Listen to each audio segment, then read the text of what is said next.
This stream was broadcast during the 2023 SAG-AFTRA and WGA strikes. Without the labor of these talented artists, the stories we love would not exist, and our conversations about them would be impossible. For more information on how you can aid in the strike, click on the link in the description below.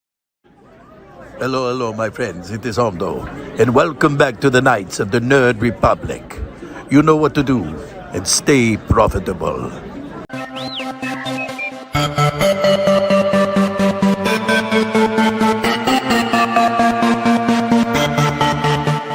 The Nerd Academy podcast is released weekly at 12 p.m. Eastern Standard Time, available on our website at www.thenerdacademypodcast.com and wherever you listen to podcasts. You can find the Nerd Academy podcast on Facebook, Twitter, Instagram, and YouTube. You can also help support the show by going to patreon.com/The Nerd Academy podcast, where every donation allows us to bring you more exciting content every week.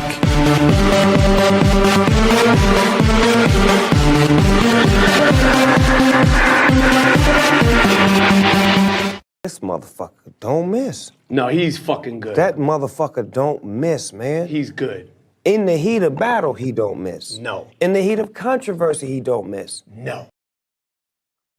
Well, how about that?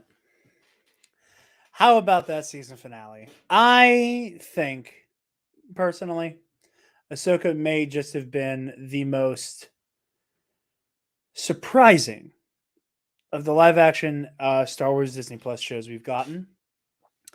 This episode went to places I did not anticipate. Back when we've got all the way back from when we got our first trailer, our first look at this, up to now. And our first couple episodes, not quite knowing where this was going. And here we are. The show, or this first season, is over. We've gotten through what is easily the most mythic and mythological feeling version of Star Wars we've ever seen adapted to screen. And I'm absolutely blown away by the end of it. I have a handful of maybe like mini gripes, nothing I could call a true criticism, nothing that I think takes away from the show in any true way. Things that I the nitpicky things, because we as Star Wars fans, we all have little nitpicks we all come away from these stories with.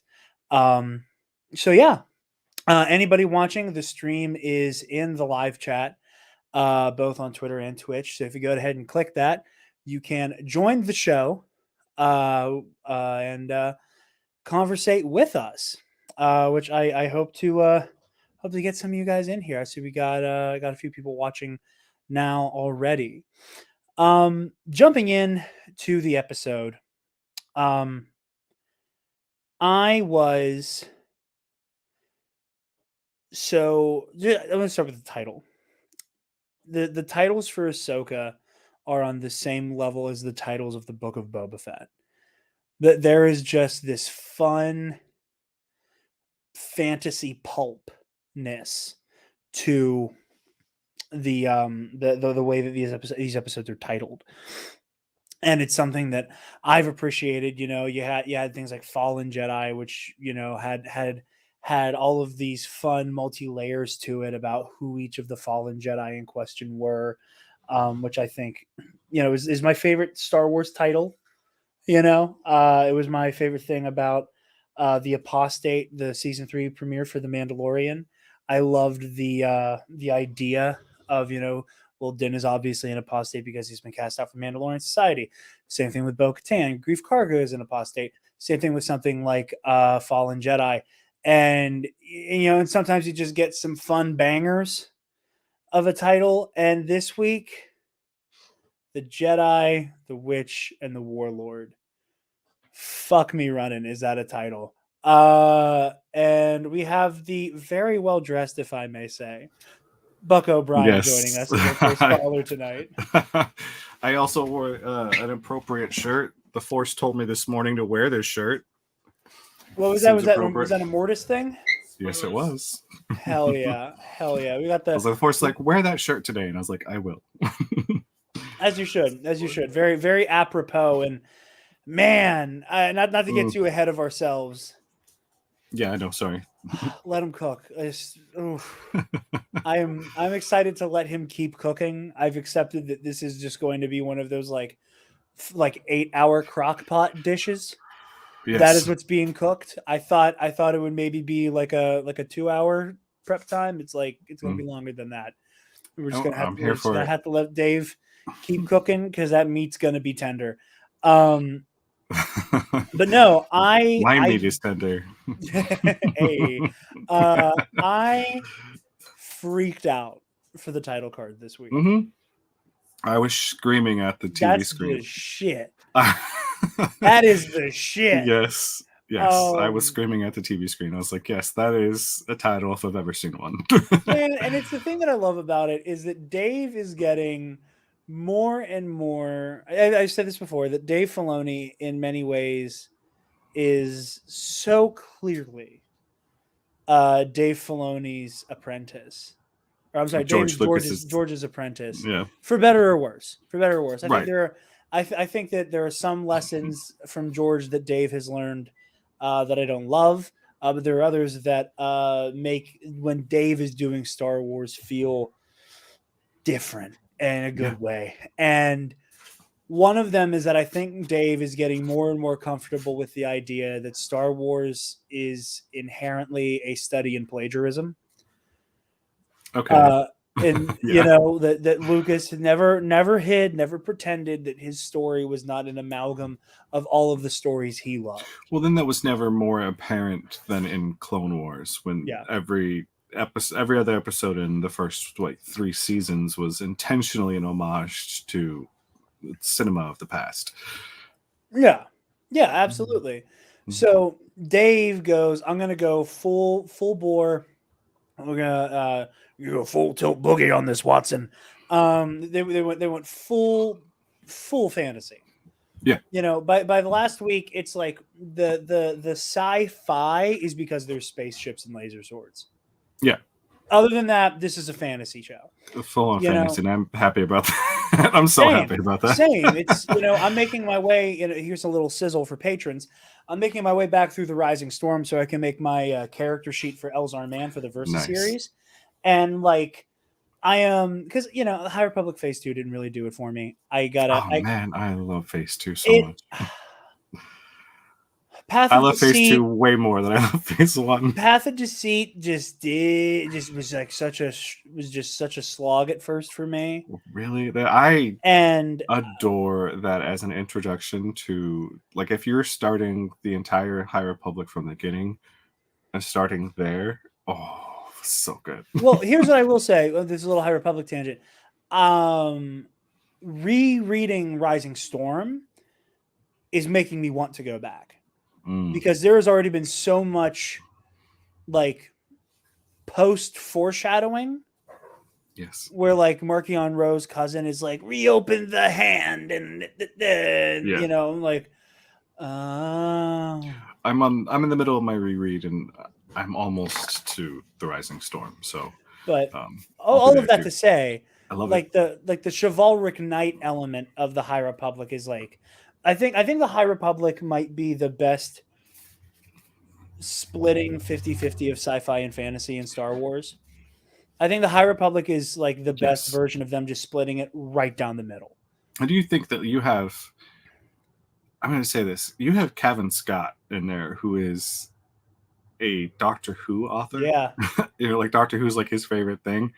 And nothing gets more sci-fi fantasy than, they can do both really well, and Kevin brings those elements really well. And then of course you have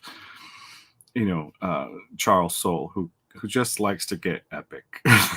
Yeah, there's an epicness, but also a cerebral nature to what Charles Soule writes. But yeah, so you have stuff like the High Republic that does lean into the knightly element of fantasy fiction. But this was just straight sword and sorcery. This is just straight sword and sorcery, and Dave Gift of Shadows, the Blade of Talzin, all that was wild. And Dave just putting his cowboy hat nuts on the table and going, "I'm going to make the season finale of my show that everybody has been wanting since the moment the Disney acquisition has happened, and to see more of Ahsoka, and I'm doing it in live action. It's going to be a fucking play on The Lion, the Witch, and the Wardrobe. You know why? Fuck you. That's why. Yes. It put me in a Narnia mood. I want to watch Narnia again, right? We already knew, like, you know, he was obviously pulling from Lord of the Rings. Yeah. But we already talked about a little bit about, like, there are influences from Narnia. Like, his explanation of the world between worlds, you know, coming from the magician's nephew and the forest, whatever, from that, and that realm between realms to get from one world to the other, and how that works. And if you haven't read the Magician's Nephew, audience, like, go read the Magician's Nephew, and that'll give you an idea of how the world between worlds works. I think the heavy religious influence on those books sometimes scares people away, and I get that. You know, I would have a hard time reading it now. I mean, to this day, I run with a lot of, you know, Jesus people. So like, it's not that part that scares me. It's just like never got around to it, you know. Yeah. And I've just been on a kick. I think it's because I'm excited for that Narnia TV show. There's a Narnia TV show? It's cooking, yeah. Greta Gerwig. No way. Really? I'm like 90% sure. I'm like 90% sure I'm not spreading false information right now. No, I believe you. I don't have my finger on the pulse of, like, media the way I used to. But yeah, no, the episode title just sets the tone so well. And again, I also love, I think we talked about it last week on the stream, you know, what did Ezra mean with his whole "I don't need a lightsaber anymore" thing? Mm-hmm. You know, and I like the fact that I like Ezra making a pointed decision to say, no, that's your lightsaber now, more than I like the idea of Ezra kind of arbitrarily forsaking a blade. Right.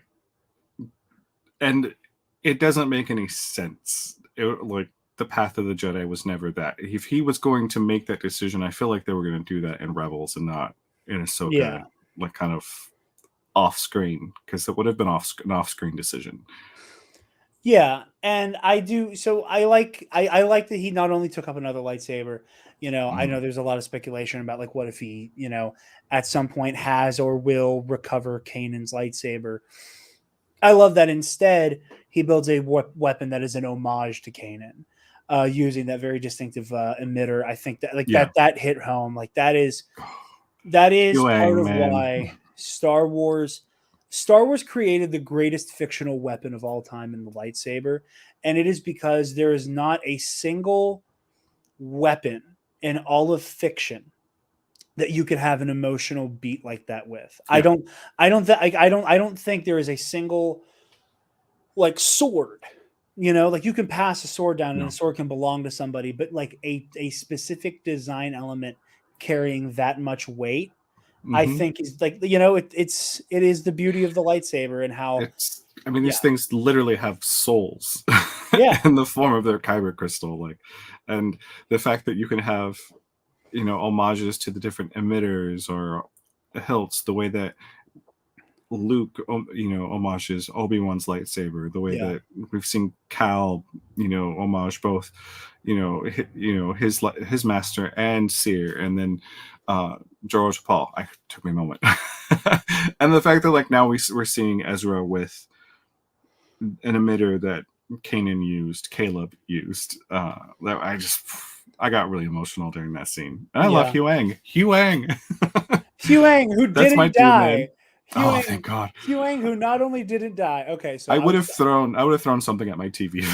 So for those of you who didn't watch last week's stream, everybody on last week's little live stream panel found it deeply funny that Huyang got to look down the barrel of the camera and say, "Gee, I hope I don't die." Yeah. And everybody was on their nerves. You know, everyone was kind of on their toes, nervous. Like, wait, what do you mean by that? And then this week he gets a "leave me behind if you have to." And I'm like, God, y'all aren't gonna leave fucking Huyang here, are you? I mean, especially like without the Force. Yeah. there would have been no way to bring him back. He would have just been in another galaxy. Like, what is he going to do? Yeah. Yeah. And that made me so sad. The very idea of that.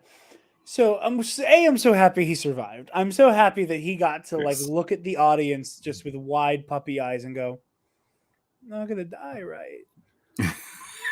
I'm going to be okay, right? And again, delivered with that David Tennant voice, like, oh yeah, it already lends to the audience, like it does the work for the audience already. With, it's the Doctor, it's the guy from Harry Potter, like Good Omens, all these things that fans know. Like there's already a lot of buy-in with David Tennant and his voice. Yeah, I think there's also some element of like. Again, I was on a call with Alden before starting the stream, and he made a comment about similar to this. That I think a horde of nerdy sci-fi fans have been mildly traumatized by David Tennant having like really sad final words. So like I don't think I am I don't think I'll ever be. I could be the most emotionally stable and happy I've ever been in my life. I don't think I'll ever be in a place where I'm ready to hear the Huang version of I Don't Want to Go. Yeah. And not go on a week-long bender after hearing it. So yeah, no, you have that moment, and it makes me happy hearing Huang use Kanan's birth name and his assumed name kind of interchangeably in front of Ezra. Mm-hmm. I love seeing Ezra, like I love seeing how Ezra behaves. Which is very Ezra. Like I'm going to do my thing, stay out of the way. And the way that it makes Huang go, okay, yeah, I see it now. That, like there was that wiriness to Kanan that was in Ezra as well, and that they were kind of destined for each other in that way. Mm-hmm. Also, just visually, white, green, and blue. It's a fun color combo. So much all fun. Being back to back, going into battle. And his blade is like a light blue. Like it's not Yeah. blue; it's light blue, and I thought that was fun. See, okay, blue in Star Wars is the color that changes the most. Yes, it's super. Like shades of blue are super inconsistent. Mm-hmm. Like I think this shade of blue is more like the blue we get in the sequels. See, even I think that is still darker, but that's just me. Like, but I do love the shade of blue that he has. It's so good. And I was curious if he got a new lightsaber, what color the blade would be. That was another thing I was excited to see. I strangely assumed it would be blue. I felt like Dave seems to like blue, and he has a habit of changing people's blades. Dave likes when people who had green have blue. Mm-hmm. Depa, Ahsoka, and now Ezra. Yeah. Now I will say, not necessarily criticism, but just something that didn't quite work for me. I do want to caveat it with something positive, though. I love Rosario Dawson's physicality and just ability to sell the sword fights she's in. Round 1 with Bale and Skull, fucking great. The Marok fights, great. The fight with Morgan Elsbeth, incredible. She looks fucking silly deflecting blaster bolts. There's that bit in the making of, the little making of featurette where they're like, you got to do it right. You got, like, as the fans will know. And like the duels, oh my God, are good. Top tier. There has not been a bad moment of blade on blade combat in this show. Those shots we get of like Ahsoka from the front when she's deflecting blaster bolts, it looked like a bad fan film. Like, I think that always looks funny in live action, even in like Attack of the Clones. I get what you're saying. Like it's always a little ridiculous because what are they deflecting? You're right. And it's hard to film. It's hard to film because more often than not, like obviously the projectile that you're blocking is, going to be edited in post. And a lot of the time, especially in the case of like the prequels, the enemies you're blocking are not present. So it's just kind of like block, block, block, block, block. And maybe parts of the walls are sparking and exploding while you're doing it. With this, it was just these like bust shots of Ahsoka, and she's just kind of doing this. Yeah.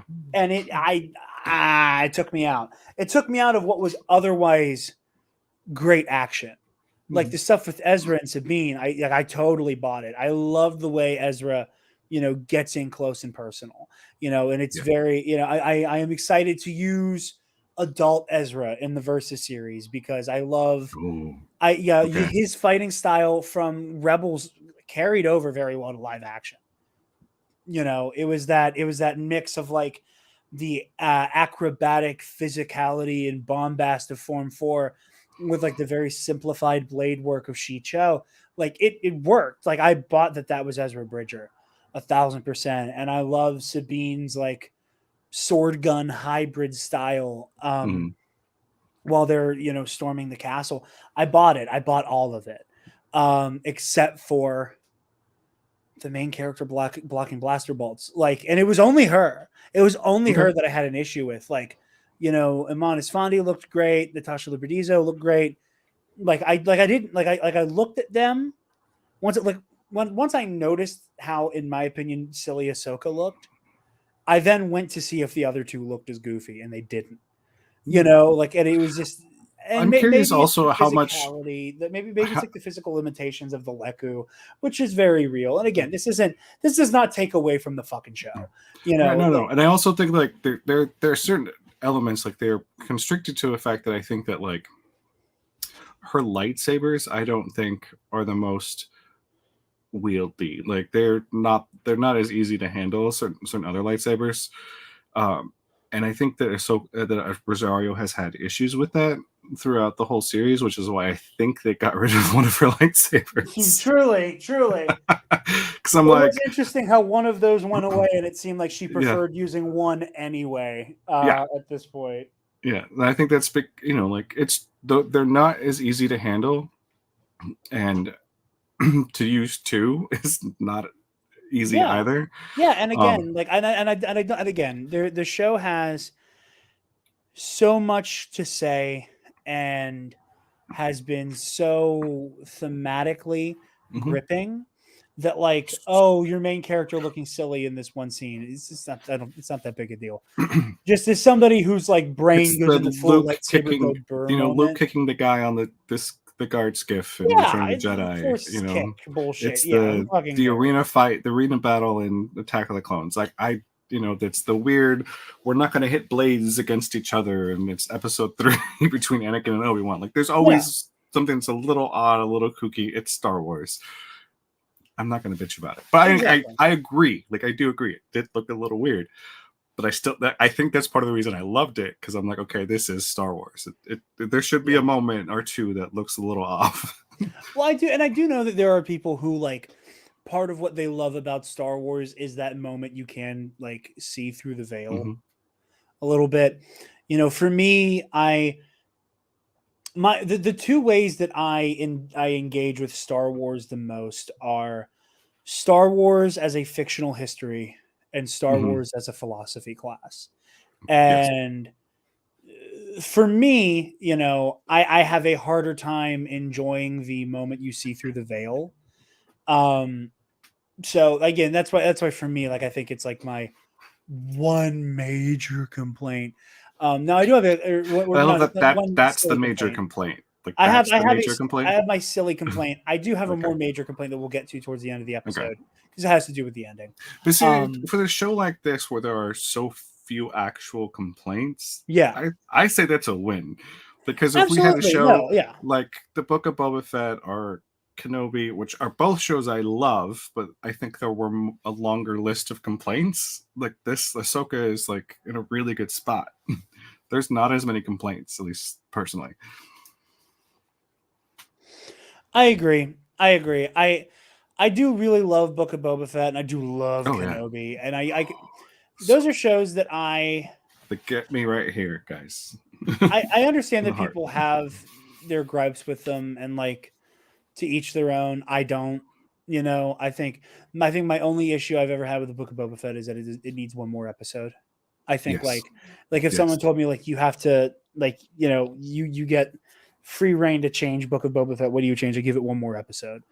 And that episode is just like the brewing storm before the war. Yes. But also showing Boba like take on the mantle of daimyo a little more than just I saved the city.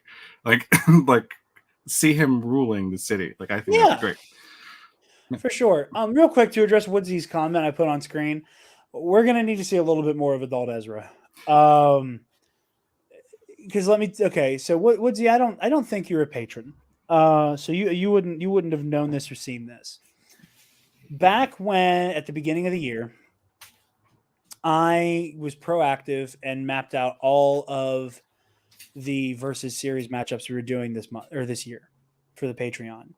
And I originally, this is before Jedi Survivor came out, my idea was to do Survivor Cal, which I refer to as Jedi Knight Cal Kestis, against Redeemed Asajj Ventress. Mm-hmm. And then I played Jedi Survivor, and I went, that's not a fair fight. I love Ventress. She's going to get fucking dog walked in a way that is not fun to discuss. It's just kind of like pitting, Superman against fucking Punisher. Like there's no fight here. There is zero fight here. So currently it is Jedi Knight Cal Kestis versus pre-suit Darth Vader, which I think is a much more even matchup. And from what little we've seen of adult Ezra, I don't know if adult Ezra is like ready to fight pre-suit Vader. So we'll see. I'm here for the rematch. I'm here to give them a rematch at some point. I do think a better comparison is Superman versus the Huntress. Yeah. I mean, you kept it in universe. I was just trying to think of the person who's like power is gun. Of course, power is gun. But no. But I did love all the stuff with with them sieging the castle. I think it's really funny. I think it's funny. So first of all, congratulations everybody. We were right. Kind of. Eventually we were right. We got to undead stormtroopers. Now here's what I think is funny. I let out a belly laugh. I was driving. Show up on like the top of the Citadel. Oh, so cool. And this is why. If you were remember all the way back to eons and eons and eons ago in 2015, when we find out that there's going to be an elite type of trooper in Rogue One called a Death Trooper. Mm-hmm.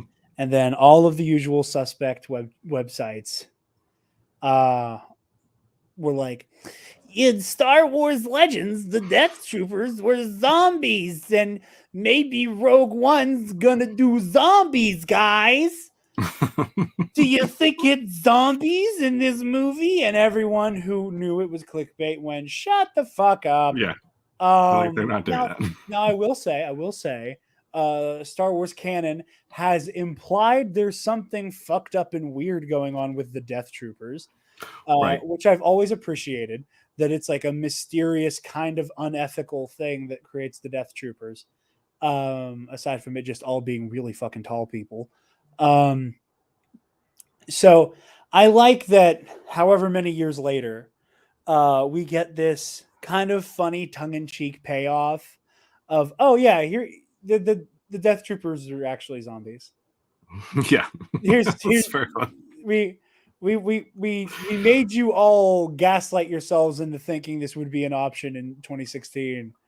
But here you go. They're fucking zombies for real this time. Up to and including like the bottom part of the helmet being busted up, and you get the mouth. It was fun. It made me happy. I thought it was funny, and it may not have been intentional, but I think it's funny that 7 years later we got Death Troopers. when this moment happened, thing said I was driving. I literally had the phone like low in my console, and I was mostly just listening to it because I had to go pick up my husband.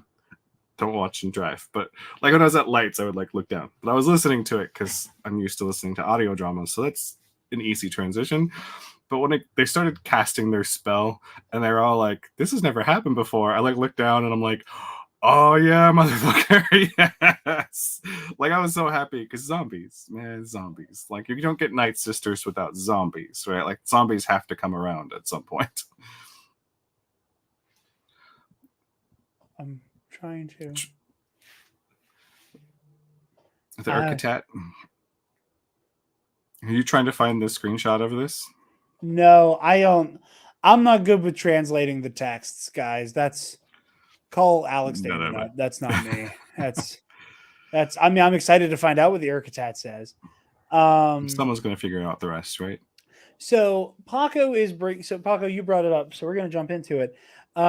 This is my actual like complaint with the episode and with the season, and these are one of those things that I might soften on over time, and that it's just not hitting me, the way it was intended on first go around. I kind of found it exhausting that the season ends with people still being trapped on the world. So people being trapped on Peridia. It goes so like for example, back when Ant-Man and the Wasp Quantumania came out, and there was the whole thing about, oh yeah, originally we were thinking about Scott getting trapped in the quantum realm, and then we reshot it. And everyone was like, no, leave him trapped there. And I was like, fucking no. Because I'm tired of this being the only fucking plot Ant-Man gets. Is send them to the quantum realm. Save them from the quantum realm. I'm going into the quantum realm. It like all of it revolved around going into, getting out of, being inside the quantum realm. I'm kind of not in love with the idea that season 2 of Ahsoka is going to revolve around getting to or out of Peridia again. And I understand that like the everything we've talked about on these streams and the actual episode reviews, that these stories are more about why than how. And that the Star Wars has, that's a Ken Knapsack joint, not mine. But Star Wars, the why of something. Why does Luke cast his lightsaber aside and show Darth Vader radical mercy? Why does this happen? Why does that happen? What does it represent? The whys and the whats are more important than the hows. So knowing that, like, I'm ready for the journey back from Peridia to be, just as emotionally engaging and complex and mythic as the journey getting there. I just was kind of ready to get the ball moving and ball rolling on the whole, oh fuck, Thrawn is back. What are we going to do? And we get that fun the fun little stinger of, Grand Admiral Thrawn, we're approaching Dathomir. So again, another speculation we had. Those are fucking Night Sister coffins. Almost guaranteed at this point. There's no way that they aren't. I just fucking Star Wars, the Star Wars seasons have had like singular goals. Like not counting Mandalorian season 1, which kind of did, but like season 2 was all about getting Grogu to a Jedi, and how that journey paid out was nice, but then like it left a lot to be desired afterward. Yeah. And I feel like Ahsoka is similar in the fact, like season 3 being like, we have to reclaim Mandalore and reunite the Mandalorians again, and that was one of those things that always frustrated me, because everyone's like, what's the point of season 3? I'm like, they've been saying it since like forever. Like I don't understand like why that's a question. And then this one has been the same thing. Like they have been hinting at the fact that the goal of this season was getting Thrawn back.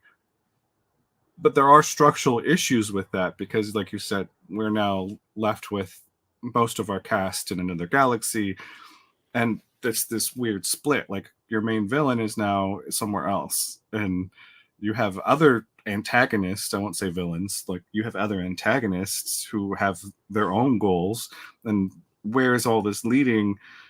I also don't feel like, yes, it's a good setup, but I don't feel like structurally it's a good ending for season 1. Like, I'm like, there could have been a stronger ending, other than seeing a statue and a light off in the distance for what to expect for next season. Because I don't even know that. First of all, hi Kyle. Hello, Hi Kyle. I literally just got done with the episode. Oh, you're coming in hot. Yeah. Buck, finish what you But were like, saying. I'm not even sure if we're going to see, like, are we even going to see Thrawn in Ahsoka next season? Or is that going to be played out elsewhere? Like, because it seems like they were leaving Ezra elsewhere so that Ahsoka can go off and do her own thing, which is what I felt the line about Ahsoka being a Ronin was all about. Was like, hey, we're going back to the main galaxy. You're off here to do your own thing, and we're just going to let you go off and do your own story separate from all the other stuff that's going on in the main galaxy. And that's what I felt what that line was about. Yeah, I mean, I like the way that Thrawn calls her a Ronin. You know, it's a great moment, and and you know, Ahsoka hits that. You know, we're supposed to be where he's home and we're where we're supposed to be. You know, like those are one of those moments that, like, what does that mean?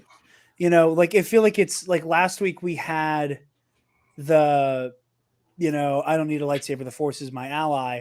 Okay, is he saying he does not use a sword anymore? Or is he saying, keep that, that's yours, I'll be good for now? Well, eventually we found out which one he meant.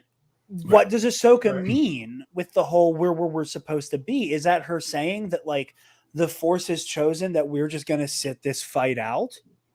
And maybe we go back, maybe we don't? Or is that Ahsoka saying, trust in the Force, we'll get back eventually? Ezra did. Unfortunately, Thrawn did. Eventually, we'll get back. What does that mean? It's the second thing. Yeah, I hope it's the second thing. Yeah.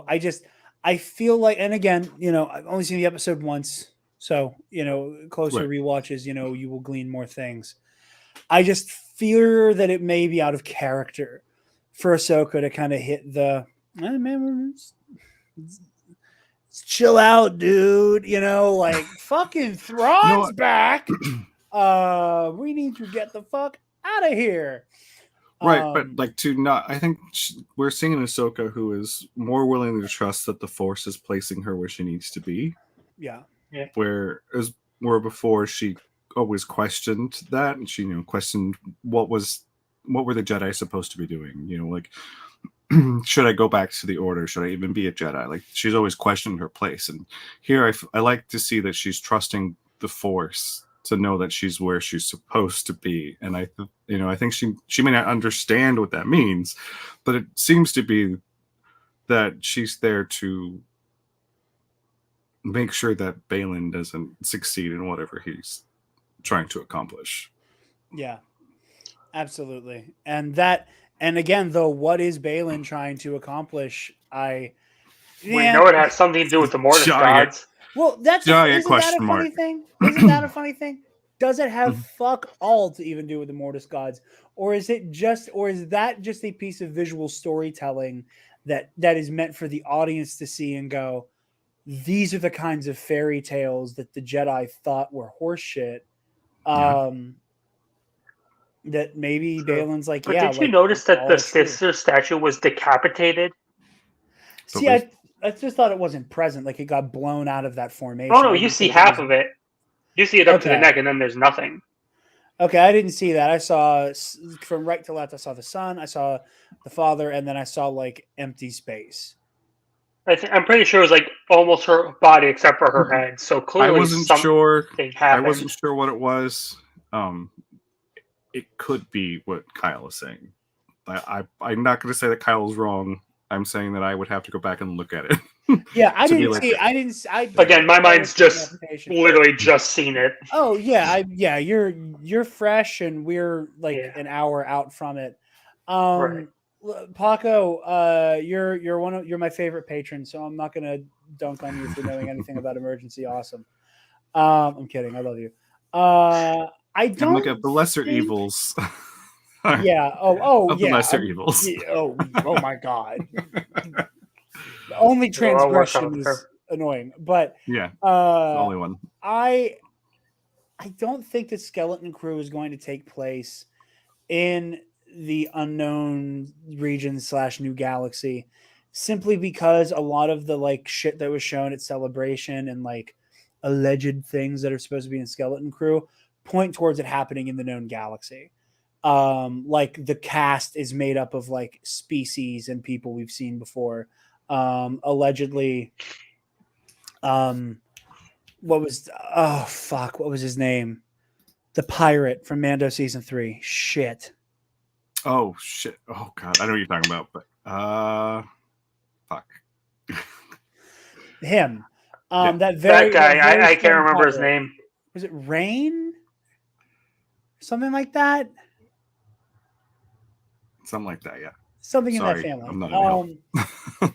Fuck knows. But yeah, no, I think it'll be very exciting. Will, are we ever damn? We're never going to escape the Abeloth discourse. Listen, I think I said it last week. This is my new. They're going to play a new game every time we do these little live call-in shows. Dave Filoni has the opportunity to do the funniest thing ever. Dave Filoni has the opportunity to do the funniest thing ever and make Abeloth part of this story. And that would be deeply fucking funny. I trust him. I fucking trust him, though. I do. I listen. I was never a big fan of Thrawn. I said it before. He felt more like a Star Trek villain to me. There was something that just in Legends made him feel devoid of fantasy. That he was he was too sci-fi for the Star Wars setting. And granted, again, that's a lot of early Legends, but he made me love Thrawn. He made me give a damn about Thrawn. So if there's anybody I trust to fuck around with Abeloth, it's Dave Filoni. Okay. I will say I like Legends a lot. Like, you're not going to find a more stark defender of Legends. I don't fuck with Abeloth. But and I think for me though is because of the treatment of a certain character, Callista. And I was like, oh no. I think that was why I don't fuck with Abeloth, because how disrespectful they were to Callista. That's fair. Real quick, I want to answer Paco's question because this is worth mentioning. The live call-in shows, I'm going to be honest, I plan on limiting the Star Wars stuff. For the most part, I don't feel I could provide a good enough after show for Marvel stuff. I think if I'm to pat myself on the back, I think I'm a good week to week commentator about Marvel stuff. I don't think I'm going to bring enough to the conversation to do an immediately after the show wraps kind of discussion. I do feel that confident with Star Wars. So I'll probably do this for Skeleton Crew. I'll definitely be doing it for The Mandalorian, The Acolyte. Oh, I can't wait. After I'm sedated after every episode, I will be doing one of those. But for now, for the most part, don't expect like the Marvel TV shows to get the the call-in live shows. I'm totally falling that might off change Marvel at this point. I mean, there's so much to keep up with, but again, that might change at some point. You know, I don't think we'll be doing that for like Marvel or DC stuff. That's not to say that I don't love it. I do.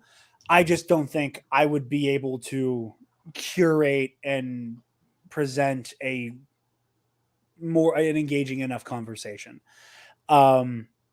Because quite frankly, my opinions you hear on whatever the weekly episode review is for the most part, are kind of where I landed after watching it. They're a little bit more developed by that point, and I try to watch the episode at least one or more times after that. But like I am so ingrained, and like my brain is so wired for the Star Wars as a philosophy class conversations we do, that like for me and the channel, see value in doing a oh my god, like live decompression session, and then doing the, you know, like literature class round table review. If that makes sense, and it's probably not a satisfying answer for the people who come here for not Star Wars shit. But it's my channel, and I'm playing to my strengths to entertain you. But yeah. No, I do think the Mortis angle here is really fascinating. If there's one thing that I think there's going to be, let me walk back and start somewhere else, and then we're going to get there. It's going to be a journey, like Ahsoka was. The sequel trilogy, I don't think the sequel trilogy had a feeling of it's now or never until Carrie passed away. Ooh, okay, yeah. It was, oh man, Han died, and Leia was a supporting character in that story.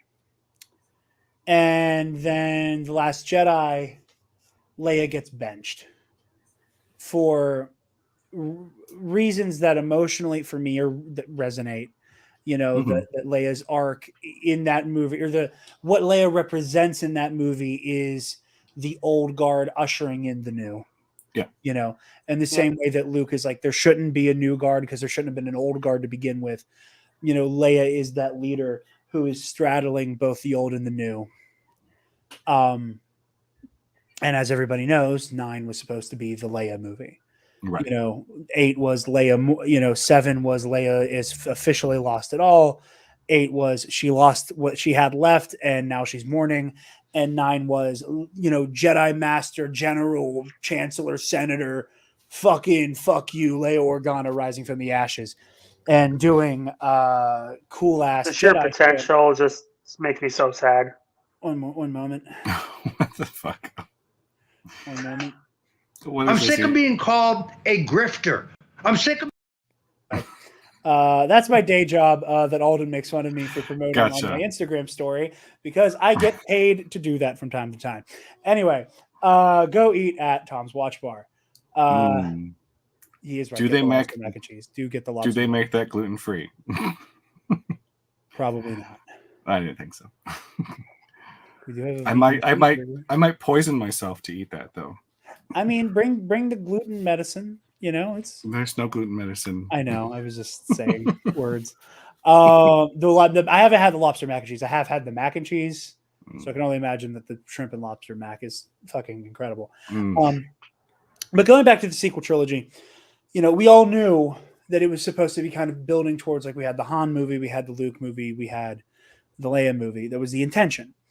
And then tragedy strikes. Yes. And when we get to, damn, Alden, you don't show up in these streams at all. And yes, listen to the Code trilogy on all remaining systems. This man does not show up to a single one of these live streams and just won't stop commenting on the finale. But I'm just gonna leave this up here for the rest of the thing. And I'm gonna send a picture of this to the person who I'm supposed to send social media posts to. But Carrie passes Alden, you away. missed that.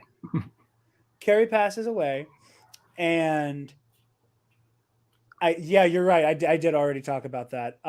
Form 4, he has like the kind of the acrobatic physicality of Form 4, but obviously because so much of his time was spent in a student role, there's a lot of shicho there. Stop interrupting me. I'm talking about not lightsaber go burr things. All God damn it! It's the fear that I mentioned many episodes back. That you get to this point where Carrie's now passed away, and we as the audience don't know and I don't say this in a pejorative way, how little Leia gets to do in The Last Jedi. Mm-hmm. She does a lot. She does a lot with the time that she has, and she's incredible. Like there is a lot of ironic, like moments in The Last Jedi for her that almost is the passing of the torch, even before her death. Like when she flat out tells them, "Why are you all looking at me? Go follow Poe." Yeah, and there's no way we could have known like how wildly differently that would hit once the movie actually comes out. Yeah. So we get to the Rise of Skywalker, and then there's this question: what the fuck do we do now? Everybody has said for however long now, each one of the big three will get their movie. You know, they talk. You know, like that was part of that conceit, and that the unfortunate nature of her passing is that Carrie didn't get to have her Leia movie. Yeah. And I think she even talked about it at her last celebration, like that she was getting ready to go to start filming the next one. She was excited. Yeah. Yeah. So with Rey and Balin, I think there's a similar issue here. You know, yeah, it's the same. I told you this was my fear many weeks back. Like, and I think now that we know. And but the thing that I think was so interesting, and where there's weird parallels with the sequel trilogy, is that I don't think we, as a fandom, as a community, whatever, looked at the sequel trilogy as this it's now or never moment until Carrie passed away. Yep. And we realized The Last Jedi was all we would get from her. And that The Rise of Skywalker, I will maintain, much to the chagrin of plenty of people, I'm sure, the Leia moments in The Rise of Skywalker are fucking great. And a lot of that is editing. They made the best with a really bad situation. What they had, but it's because Carrie is such a powerhouse performer, and I do think that movie in moments like that is edited well and framed super well. Right. Her moments do for me resonate. Going into this, you know, we're like, oh, cool, Ray Stevenson's playing this cool fucking badass guy, and then he passes away before the show comes out. And I think we collectively went, oh, well, he's playing the villain in a Star Wars movie or in a Star Wars project. These guys' shelf life can be anything from 1,000 years to 2 weeks. Who fucking knows? I think so many of us went into this goddamn show thinking Balin Skull was going to say something dark side and get a lightsaber plunged through his chest and get knocked off a cliff and fall forever, and we weren't going to think about him again. And then, oops, he's the most interesting character in Star Wars now. Yeah. And he's fine and dandy at the end of the season. I went back and watched some of his interviews around the time of Celebration, and you could tell he was excited for this role and where things would go later. And the fact that he will not be the one to carry the torch into the next iteration of this story, whether that is season 2, is devastating, because I don't think anybody can give the nuance and as nuanced a performance as he's given. Good luck to whoever is recasted. Seriously, genuinely good luck to him. We're doing season 2 of Ahsoka as animation. Yeah. Don't blame him. Because I don't think we can do a Carrie and Rise of Skywalker situation here. Just to avoid having to cast a physical new Balin Skull, I wouldn't blame him. Yeah. No, I mean I've been thumping my chest. Actually, come on back. You're back. You're in Ahsoka now. Yeah. I know I've thumped my chest about this a lot. I do think Liev Schreiber is the only good recast. I don't even want to say replacement, because there is no replacing Rey. No. Gerard Butler, maybe. I've heard Gerard thrown around. Alden Diaz, who I don't even know if he's in the chat anymore. He might be. And I love Gerard, by the way. I just want that to be known. I love Gerard. It's because he put on such a powerhouse performance. I will say that he was the highlight of the whole show by far. That anyone's gonna have a rough time. Oh yeah, getting even within a mile of his performance. What are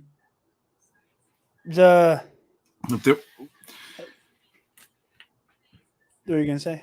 I say the one thing that they're not gonna have as big of an issue is there isn't as much of a fan. You're not gonna get as much of a fan backlash if they recast, because they're not. He's not as darling as Carrie and Leia are. No, of course. It will be easier in a like people will not be rioting in the streets kind of way. Yeah. It's just an insane performance to live up to, and you just simply need to find an actor who has the chops to live up to Rey. And who's that big? It's huh? They might just have to go with a newcomer. Just some just do some auditions and hope for the best. It's harder to find an old unknown than it is to find a new. Not to say like Rey was old, but like older. Like I said, I know Alden's been saying Sean Bean. I've been on the Liev Schreiber train. So we'll see what happens with that. I do love that. I think Sean could put in the gravitas at least. Absolutely. Like he would deliver a performance. Yeah. I do, continuing the running joke of these live streams of Balin Skull will say the most foreboding shit you've ever heard in your life and then walk out like nothing happened. He didn't say anything, but it was the most foreboding shit I've seen in my life. Yeah, exactly. Where Balin didn't even have a line of dialogue. He just shows up with this fucking "Hi, I'm Odin" cape. Yeah. Where's that cape come from? Yeah. Brand new cape with furs and shit. And then he goes, right. And Shin's apparently hanging out with bandits now. Yeah. Oh, and I do love that, like Shin. I love this juxtaposition of like Balin trying to find something deeply bizarre and mystical to further the greater good of whatever the fuck. And Shin's like, no, I'm just going to become a violent bandit because that's all I know. Again, she wasn't able to take her place in the new empire. No. I do hope. And none of them know that they're all on the plane. They're like, Shin has no idea that Sabine and Ahsoka are still there. No, and I mean, so that's some shenanigans. And they have no idea that Balin and Shin are still there. And I find it interesting. I do hope that Shin, as I said before, I do really like the idea of her being this era of Star Wars Vegeta. That she is the asshole who gets recruited onto the good guy team. But yeah, I absolutely loved this episode. I enjoyed this season of television immensely. And yeah, I'm looking forward to whenever this story continues. Kyle, I'm sorry you showed up here at the tail end. And that's all good. Just need to talk about it for a little bit, just to get my energy. Absolutely. Hey, and then that's what these are for. These are the decompression sessions. Yeah. Hello there. That's fucking Obi-Wan Kenobi. And Hera's face when she saw Ezra. Oh my God. Oh, I got tears. Absolutely. No, just that's absolutely poignant. Joy and shock on her face. Although now they have evidence, because he's going to flat out say, Thrawn's in the galaxy now. Yeah. Now the question is, will the Senate do shit? And I love that he has Balin and Shin's shuttle. Yeah. Yeah, where he was like... Yeah, because they probably recognize, they're like, oh God, not again. Oh, that's right, yeah, that whole... They had much more. Like, so many more people. Fucking shoot him! Fucking shoot him! And I love that Chop. Chop was the one that was like, nah. Yeah. I smelled. He smells good. Yeah, he did like the little scanny scans and was like, "Oh, you're good." It's you. Anyway, guys, programming note: the review this week will be both last week's and this week's episode.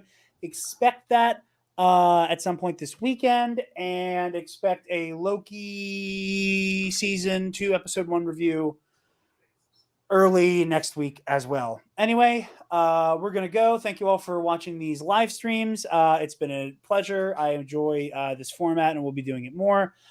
I have to go to the bathroom, so we're going to wrap this up.